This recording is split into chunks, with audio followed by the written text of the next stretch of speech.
ETF index mutual funds నేర్చుకుని stock మార్కెట్లో రాణించాలనుకుంటున్నారా? వెంటనే ఈ నెంబర్కి కాల్ చేయండి. Welcome to Vishnu talks. నేను మీ విష్ణు. ప్రస్తుతం నాతో పాటు క్వాలిఫైడ్ పర్సనల్ ఫినాన్స్ ప్రొఫెషనల్ చారి గారు ఉన్నారు. వారితో మాట్లాడదాం. సార్ చారి గారు నమస్తే sir. Welcome to Suman TV. నమస్తే అండి. సార్ చారి గారు, ఇవాళ అంశం ఏంటంటే హై రిటర్న్స్. ఓకే, ప్రతి ఒక్కరూ కూడా హై రిటర్న్స్ అంటే ఓ 10,000 పెడతాం ఇన్వెస్ట్మెంట్, 1-2 రోజులు 1,00,000 రూపాయలు వచ్చేసేయాలి. అంటే రిస్క్ కూడా తీసుకుంటాం అంటున్నారు. అంటే మేము రిస్క్ తీసుకోవడానికి కూడా రెడీగా ఉన్నాము, తక్కువ ఇన్వెస్ట్మెంట్ పెడతాము, పెద్ద మొత్తంలో రిటర్న్స్ చేతికి రావాలి. అంటే ఇలాంటి ధోరణి ఎక్కువైపోతుంది కదా. ఏంటి అసలు హై రిటర్న్స్ అనే దానికి ఏంటి అసలు సరైన ప్రామాణికం ఏంటి? ఎంత రిటర్న్స్ వస్తే మనకు ఒక మంచి రిటర్న్, ఒక గుడ్ రిటర్న్ చేతికి వచ్చినట్టు అంటారు? యా, మీరు మంచి పాయింట్ అండి. ఇది యాక్చువల్గా హై రిటర్న్స్ బ్యాచ్ అంటాం మేమైతే. యాక్చువల్గా హై రిటర్న్స్ బ్యాచ్ అంటారు వీళ్ళంతా. అదొక కేటగిరీ ఆఫ్ పీపుల్ అయిపోయారు ఇది. సో యాక్చువల్గా మనకి అంటే because of lack of awareness అండి, ఎడ్యుకేషన్ సరిగా లేక ఏంటంటే ఎక్కడో 1000లో 10,000 మందికి ఒక్కరికి ఎక్కడో ఆ హై రిటర్న్ అనే వర్డ్ కనిపించి దాన్ని ఎవరో అడ్వర్టైజ్మెంట్ చేయడము, నేను హై రిస్క్ తీసుకుంటాను, నాకు అగ్రెసివ్ కావాలి అని అంటారు. యాక్చువల్గా వీళ్ళ గ్రోత్ని ఎవరో స్టాప్ చేయట్లేదండి, వాళ్ళ గ్రోత్ని వాళ్ళే స్టాప్ చేసుకుంటారు. ఇప్పుడు ఒక కంపెనీ ఉందండి, వాళ్ళ బాస్ ఏం చేశాడంట అంటే మీరు చేస్తున్న అభివృద్ధిని, మిమ్మల్ని మీరు మీ అభివృద్ధిని అంతా కూడా మీరు గ్రో కాకుండా ఆపే ఒక వ్యక్తిని ఇవాళ చంపేయబడ్డాను, ఆయన శవపేటికలో ఆయన తీసుకొస్తున్నారని చెప్పేసి స్టాఫ్ అందరు చెప్పారంట. మన అభివృద్ధిని అడ్డుకునే వాళ్ళు ఎవరు, అంతా ఇది చేసే వాళ్ళు ఎవరు అని చెప్పి స్టాఫ్ అందరూ వచ్చి చూడడం స్టార్ట్ చేశారంట. ఆ శవపేటిక డోర్ ఓపెన్ చేయగానే అందులో పెద్ద అద్దం ఉందంట. వీళ్ళు తొంగి చూస్తా ఉంటే వాళ్ళే కనిపిస్తున్నారు, వాళ్ళ ముఖాలు వాళ్ళకే కనిపిస్తున్నాయి. అంటే దాని అర్థం ఏంటంటే వాళ్ళ అభివృద్ధిని వేరే ఎవడో ఆపట్లేదు, వాళ్ళ అభివృద్ధిని వాళ్ళే ఆపుకుంటున్నారు. ఇలాగా ఈ హై రిటర్న్ బ్యాచ్ కూడా ఏమవుతుందంటే వాళ్ళ రిటర్న్స్ ని వాళ్ళే ఆపుకుంటున్నారండి, వాళ్ళు గ్రో అవ్వకుండా వాళ్ళే ఆపుకుంటున్నారు. Because of lack of education. నేను ట్రేడింగ్లోకి వెళ్ళిపోతాను, నేను ట్రేడింగ్ కోర్స్ తీసేసుకుంటాను. కోర్స్ తీసేసుకొని చేస్తే వచ్చేదా అండి? దానికంటూ ఒక పెద్ద స్టడీ కావాలి, దానికంటూ చాలా ఎడ్యుకేషన్ కావాలి, చాలా నాలెడ్జ్ కావాలి. ఓకే, అసలు కోవిడ్ టైంలో అయితే ఇంకా విపరీతంగా అయిపోయారు. అయితే ఏం కోరుకుంటున్నారు వీళ్ళు యాక్చువల్గా? Aggressive, very aggressive. Okay, very aggressive and high return రెండు వేరండి. నేను హై రిస్క్ తీసుకుంటాను, హై అగ్రెసివ్గా ఉంటానని కోరుకోవడం వేరు, నేను హై రిటర్న్స్ రావాలి నాకు అని కోరుకోవడం వేరు. హై రిటర్న్స్ రావాలి అంటే కనీసం దానికి సొల్యూషన్ ఉంది. నేను ఈ రెండింటికి చాలా చాలా చాలా డిఫరెన్స్ ఉంటుందని నేను మీకు క్లియర్గా ఎక్స్ప్లెయిన్ చేస్తాను. ఇవన్నీ ప్రాబ్లం ఏంటంటే తెలిసి చేయడం. ఫర్ ఎగ్జాంపుల్, ఒక ఆయన కచోరీలు సమోసాలు అన్నీ బాగా తిన్నాడంట, తినేసి స్టమక్ బాగా ప్రాబ్లమ్ అయ్యి హాస్పిటల్ అడ్మిట్ అయ్యాడంట. ఓకే, అడ్మిట్ అయిన చూడడానికి వాళ్ళ రిలేటివ్స్, ఫ్రెండ్స్ అందరు వచ్చారంట. వాళ్ళందరూ ఫ్రూట్స్ అవన్నీ పట్టుకొని వచ్చారంట. ఆయనకి ఇచ్చేసి దాని తర్వాత వాళ్ళు క్యాంటీన్కి వెళ్ళి వాళ్ళు సమోసాలు కచోరీలు తినడం స్టార్ట్ చేశారంట. చూడండి, అంటే వాడు హాస్పిటల్ అడ్మిట్ అయిందే అవి తిని, వీళ్ళు ఆయన చూడడానికి వచ్చి, ఇది నిజంగా జరుగుతున్న ఫ్యాక్ట్ అండి. అంటే మనం తెలిసి తప్పు చేస్తున్నాం. ఎగ్జాంపుల్ ఎందుకు చెప్పానంటే, స్టాక్ ట్రేడింగ్లో లాస్ అయ్యి ఫలానా వ్యక్తి ఆత్మహత్య చేసుకున్నాడంట, ఇందులో లాస్ అయ్యి ఆత్మహత్య చేసుకున్నాడంట అని మనం డైలీ వింటూ ఉంటాం. ఈ బెట్టింగ్స్ అని ఇవన్నీ ఇవన్నీ తెలిసి కూడా మళ్ళీ అందులోకి వెళ్తారు, తెలిసి కూడా తప్పు చేస్తూ ఉంటారు. యాక్చువల్గా మీరు ఏం కోరుకుంటారో అదే దొరుకుతుందండి. ఓకే, నేను ఇంకొక ఎగ్జాంపుల్ ఇస్తాను మీకు, చూడండి. ఫర్ ఎగ్జాంపుల్, మీ ఫ్రెండ్ ఉన్నాడు అనుకోండి, ఆయనకి బ్లూ కలర్ అంటే బాగా ఇష్టం.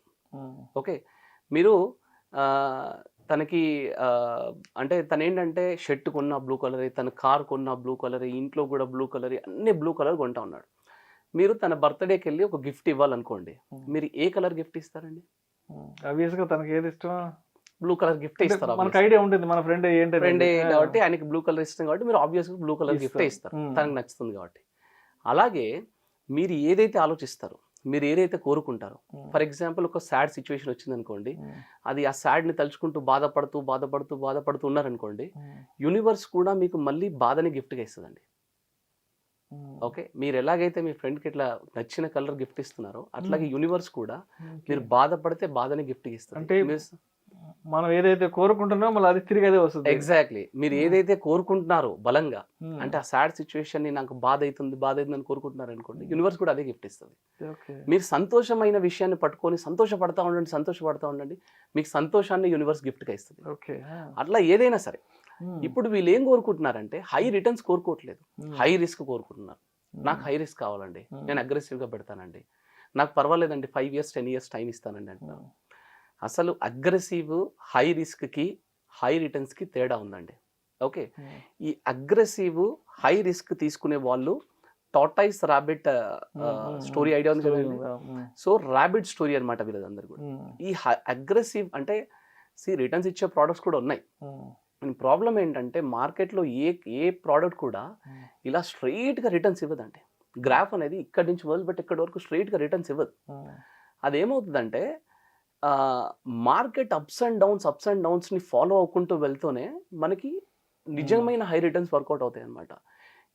ఈ అగ్రెసివ్ హై రిటర్న్స్, ఈ అగ్రెసివ్ హై రిస్క్ అనే కేటగిరీ ఆఫ్ ఇన్వెస్ట్మెంట్ ఆప్షన్స్ అన్నీ కూడా ర్యాబిట్ లాగా స్పీడ్గా వెళ్తాయి, ఒక దగ్గర రెస్ట్ తీసుకుంటాయి. అంటే for example sectorial kind of funds లాంటివి అనుకోండి, సెక్టోరియల్ కైండ్ ఆఫ్ స్కీమ్స్ లాంటివి అనుకోండి, ఇవన్నీ కూడా ప్రతి సెక్టార్కి ఒక సైకిల్ ఉంటుందండి. స్పీడ్గా ఒక దగ్గరికి వెళ్ళి అక్కడ పడుకుంటుంది. అట్లాగా ర్యాబిట్ రేస్ అనమాట. అదే టార్టాయిస్ చూడండి, కన్సిస్టెంట్గా వెళ్తానే ఉంటుంది, కన్సిస్టెంట్గా వెళ్తారు. End of the day race ఎవరు గెలిచారు? మనం చిన్నప్పటి నుంచి చదువుకుంటానే ఉన్నాం. ఓకే, అయితే నిజమైన హై రిటర్న్స్ రావాలి అనుకునే వాళ్ళు, నిజమైన హై రిటర్న్స్ కావాలి అనుకునే వాళ్ళు హై రిస్క్ కంటే కూడా కన్సిస్టెన్సీని మెయింటైన్ చేయాలి. హై రిస్క్ కంటే కూడా కన్సిస్టెన్సీ, ఇది చాలా చాలా ఇంపార్టెంట్ పాయింట్ అండి. మనం ఏం చూడాలి అంటే మన కాంపౌండింగ్ ఎఫెక్ట్ ఫార్ములా ఎక్కడ ఉంటుంది? R/100 అండి. వీళ్ళందరూ ఏం చేస్తున్నారు? ఆర్ని చూస్తున్నారు, రిటర్న్స్ని చూస్తూ ఉన్నారు. నాకు 20% రిటర్న్ కావాలి, 30% రిటర్న్ కావాలి. నాకు 30% రిటర్న్ 5 yearsలో వచ్చిన దానికంటే నాకు 15% 10 yearsలో వచ్చింది ఎక్కువ ఉంటుంది. ఎందుకంటే ఇట్ ఈస్ కాంపౌండింగ్. సో మనం పట్టుకోవాల్సింది టెన్యూర్ని పట్టుకోవాలి మనం. So tortoise, T= tenure and T= tortoise, రెండు మ్యాచ్ అయ్యాయి. సో బేసిక్గా మనం ఏం చేయాలి అంటే నిజమైన హై రిటర్న్స్ కావాలి అనుకునే ప్రతి వ్యక్తి కూడా ఫస్ట్ ఆఫ్ ఆల్ తనకున్న డ్రీమ్ని ఆన్ పేపర్ పెట్టాలి. ఆన్ పేపర్ పెట్టి దాన్ని ప్రాక్టికాలిటీలోకి తీసుకురావాలి. తీసుకొచ్చి అప్పుడు నేను ఏ పొజిషన్లో ఉన్నాను, నేను ఏ పొజిషన్కి వెళ్తూ ఇన్వెస్ట్ చేసుకుంటూ వెళ్ళాలి. సపోజ్ మీరున్నారు ఒక 20 years నేను జాబ్ చేసింది చాలండి, నాకు 20 years, నా ఏజ్ 50 వచ్చేసరికి నాకు 10 కోట్లు కావాలి, 5 కోట్లు కావాలనేది ఒక డ్రీమ్ ఉందనుకోండి మీకు. ఆ డ్రీమ్ని ఆన్ పేపర్ తీసుకురావాలి. మీకు థాట్ని స్లోగా ప్రాక్టికాలిటీలోకి తీసుకురావాలి. తీసుకొచ్చి కన్సిస్టెన్సీ ఇన్వెస్ట్మెంట్స్ ఇన్వెస్ట్ చేసుకుంటూ వెళ్ళాలి. అక్కడ మీకు 12 to 15% రిటర్న్ వర్కౌట్ అయిన 20 yearsలో that will be very high return. అంతేగాని ఇవాళ డబ్బు ఇన్వెస్ట్ చేసేసి నాకు మీరు అన్నట్టు మరుసటి రోజు 10,000 పెడితే ₹1,00,000 కావాలనేది ఫస్ట్ ఆఫ్ ఆల్ ఆ థాట్ ప్రాసెస్ రాంగ్ అండి. అందులోకి దయచేసి వెళ్ళకండి. అగ్రెసివ్ అండ్ హై రిస్క్ ఇవి వేరు, హై రిటర్న్స్ వేరు. సో అగ్రెసివ్ హై రిస్క్ అనేవి మాత్రం మీకు ర్యాబిట్ రేస్ లా ఉంటుంది, పరిగెట్టి పడుకుంటుంది. టార్టాయిస్ మన కన్సిస్టెన్సీ పర్ఫార్మెన్స్ అనేది టార్టాయిస్ లాగా వెళ్తుందండి. లాంగ్ టర్మ్ కన్సిస్టెంట్ని సెలెక్ట్ చేసుకోండి, హై రిటర్న్స్ ఆటోమేటిక్గా వస్తాయి. మీకు ఆ బ్లూ కలర్ ఎగ్జాంపుల్ చెప్పాను కదండి, యద్భావం తద్భవతి. మీరు ఏం కోరుకుంటున్నారు? మీరు కోరుకునే కోరికలోనే ప్యూరిటీ ఉండాలండి. మీకు హై రిటర్న్స్ కావాలి అని కోరుకోండి, అప్పుడు మీకు ఇలాంటి కన్సిస్టెన్సీ రేంజ్కి వెళ్తారు. అంతేకాని నాకు హై రిస్క్ కావాలి, నాకు హై అగ్రెసివ్ కావాలి అనుకుంటే మీకు హై అగ్రెసివ్ హై రిస్క్ వస్తుంది తప్ప హై రిటర్న్ రాదు. Thank you sir, thank you so much Hari గారు. థ్యాంక్స్ అండి, నమస్తే.